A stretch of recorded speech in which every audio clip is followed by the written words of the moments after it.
La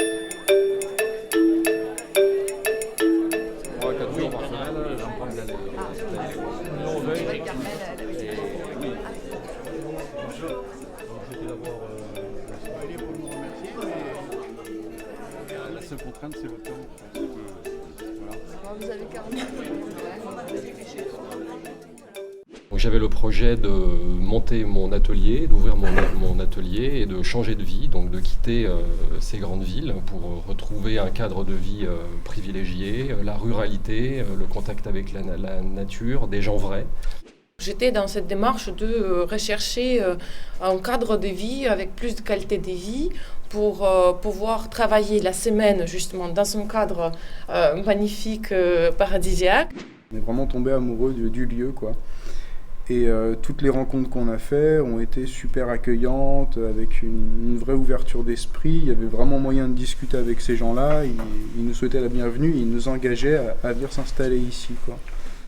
Moi je viens, j'ai pas de boulot, mais j'ai des compétences et je suis sûre que par rapport à ce territoire qui me plaît, je vais réussir à faire quelque chose.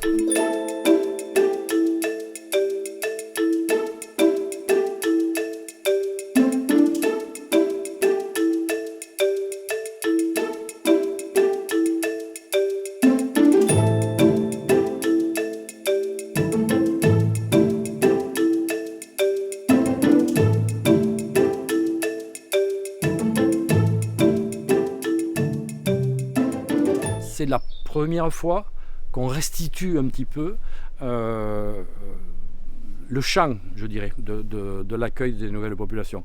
On l'a bien vu, accueil de nouvelles populations, ça veut dire oui, on accueille des nouvelles populations, mais que fait-on pour les populations existantes ? Aujourd'hui, l'important pour un territoire, c'est de se donner un destin en commun, partagé. C'est-à-dire qui on est et ce vers quoi on veut aller. Et la question de l'accueil, ça permet de réinterroger l'organisation du territoire.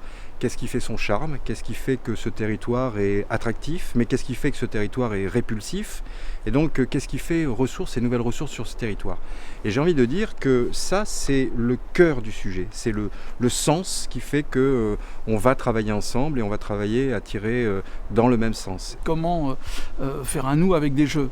Et c'est vrai que cette question-là, elle est compliquée, puisqu'aujourd'hui, dans la planification de l'urbanisme, chaque commune revendique, et c'est tout à fait pertinent, mais revendique une autonomie.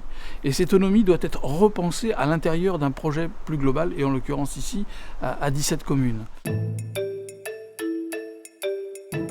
Pour avoir une politique d'accueil ambitieuse, nous avons répondu tout d'abord à un premier appel à projet en 2010, lancé par la Datar Massif Central et cofinancé par l'État, la région, l'Europe et le département. Donc la première action qui a été réalisée dans cet appel à projet-là, c'est la mise en place d'un plan local d'urbanisme intercommunal qui permettra à l'ensemble du territoire de se doter d'un vrai projet de territoire. La seconde action que l'on a réalisée, c'est un livret d'accueil à destination de tous les nouveaux arrivants.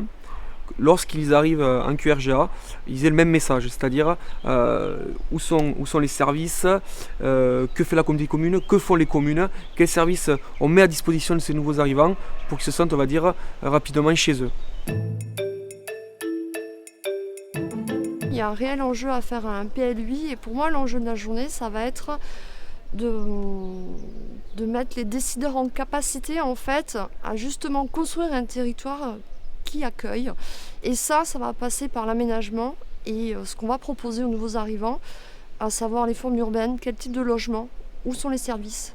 À partir du moment où on a découvert, où on a identifié plutôt une compétence à un endroit du territoire, qui n'est pas forcément public, qui peut être privé, associatif et tout, c'est de créer de la synergie entre toutes ces structures et de prouver qu'elles sont utiles pour le territoire, qu'elles ont leur place, elles font partie d'une dynamique.